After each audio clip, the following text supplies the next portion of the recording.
আসসালামু আলাইকুম। আপনাদের সবাইকে মাল্টি ক্যাপ্টেন ভিডিও থেকে স্বাগত। আমরা যেমনটি ভিডিওতে বলেছিলাম যে আপনারা যদি সম্ভব হয় তো নার্সারিতে এসে সরাসরি গাছ পছন্দ করে নিতে পারবেন। ঠিক তেমনি আমার পাশে দুই ভাই সিরাজগঞ্জ থেকে এসেছেন জিন অ্যান্ড কলা গাছ নেওয়ার জন্য। ঠিক যেমন বৈশিষ্ট্য আমরা বলছিলাম কলা গাছের, ঠিক তেমন বৈশিষ্ট্য। এবং এছাড়াও আমাদের নার্সারিতে যে 12 মাসি ফল গাছগুলো আছে, যেমন বৈশিষ্ট্য যেমন কোয়ালিটি আমরা বলেছিলাম, সেগুলো আমাদের ভাইরা নার্সারিটা ঘুরে কেমন দেখলেন সেটা একটু ভাইদেরকে জিজ্ঞেস করবেন। জি ভাই ভালো আছেন? হ্যাঁ, ভালো আছি। ভাই আপনার সিরাজগঞ্জ থেকে আসলেন, নার্সারিটা দেখলেন, আসলে এরকম ফল ফল ফুল সহ যে সেট আপ করা মেচুর গাছ আমাদের কাছে আছে কিনা কেমন দেখলেন? হ্যাঁ, আমি অনলাইন আপনাদের সাথে কথা বলার পরে যেটা দেখছি শুনছি, এখানে এসে সেটা দেখলাম যে আপনাদের এখানে নার্সারি অনেক বড় এরিয়া নিয়ে করা।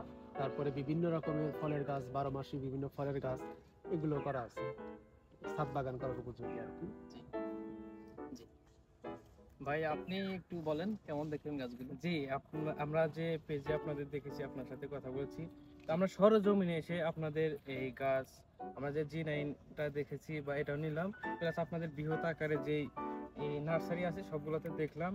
এখানে সকল প্রকার, প্রায় সকল প্রকারই আছে, মানে গাছ, ম্যাচিউর গাছ, ফল ধরে আছে, সবগুলো দেখলাম, তো ভালো লাগলো। তো পেজে আপনাদের সাথে কথা বলে দেখে এখানে বাস্তব দেখে মানে ঠিকঠাক আছে সব। এটা হচ্ছে জিনেন কলা গাছ। এটি একটি উচ্চ ফলনশীল জাত এবং এই চারাগুলো টিস্যু কালচারে তৈরি হয়।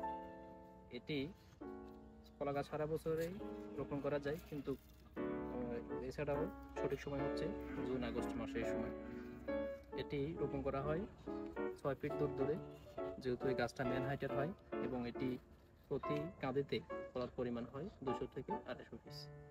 এবং এই কলার একটা বিশেষ বৈশিষ্ট্য হচ্ছে এটি সংগ্রহ করার পরেও অনেকদিন পর্যন্ত ভালো থাকে। তাই একটি উৎপাদন ভালো এবং সংরক্ষণ ক্ষমতা অনেক বেশি, তাই এটি একটি বাংলাদেশে চাষ উপযোগী কলা। ধন্যবাদ আপনাদের সবাইকে।